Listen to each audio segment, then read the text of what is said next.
Electrostatic का एक और क्वेश्चन करते हैं जिसका क्वेश्चन कोड है 0007।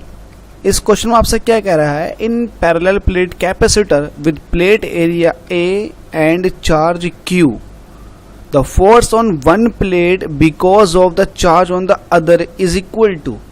ठीक है, देखिए पैरेलल प्लेट कैपेसिटर की अगर दोनों प्लेटों को आप कुछ इस तरह से बनाकर दिखाओगे तो आपको क्या देखने के लिए मिलेगा कि एक के ऊपर अगर चार्ज Q है तो दूसरे के ऊपर माइनस का Q होगा। ठीक है, ये तो आपको पता है इक्वल एंड अपोजिट चार्जेस होते हैं। और किसी एक प्लेट के थ्रू इलेक्ट्रिक फील्ड की अगर इंटेंसिटी की बात करोगे तो सिग्मा अपॉन 2 एप्सिलॉन नॉट होता। ये भी आपको मैं बहुत अच्छे से बता चुका हूँ। अब आपसे क्या कह रहा है, in parallel plate capacitor the plate area A and charge Q the force on one plate because of the charge on the other.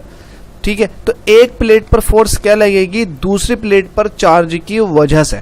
तो ठीक है, फोर्स जब भी आपको निकालनी हुआ करेगा तो फोर्स होता है Q इंटू ई। Q मतलब चार्ज और E इंटू इलेक्ट्रिक फील्ड। अब देखिए Q क्या है आपके पास, Q तो Q रहेगा, लेकिन अगर इलेक्ट्रिक फील्ड की बात करें तो इलेक्ट्रिक फील्ड होता है प्लेटों के बीच में। प्लेटों के बीच की अगर बात करेंगे तो सिग्मा अपॉन एप्सिलॉन नॉट होगा।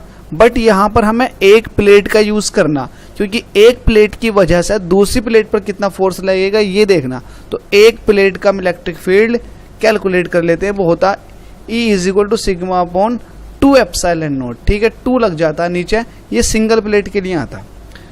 तो अब इसको सॉल्व कर लेते हैं। सॉल्व करने के लिए क्या करना होगा, Q को ऐसे रहने देते हैं, सिग्मा तोड़ देते हैं। चूंकि सिग्मा को आप जानते हो चार्ज डेंसिटी होती है, तो ये होता है Q अपॉन A। तो इसको Q अपॉन A लिख सकते हैं, 2 एप्सिलॉन नॉट नीचे ऐसे ही रहेगा। कंबाइंड रूप से देखोगे तो ये हो जाएगा Q square upon 2A epsilon not. तो ऐसा ऑप्शन जो देखने को मिलेगा वो है आपका D।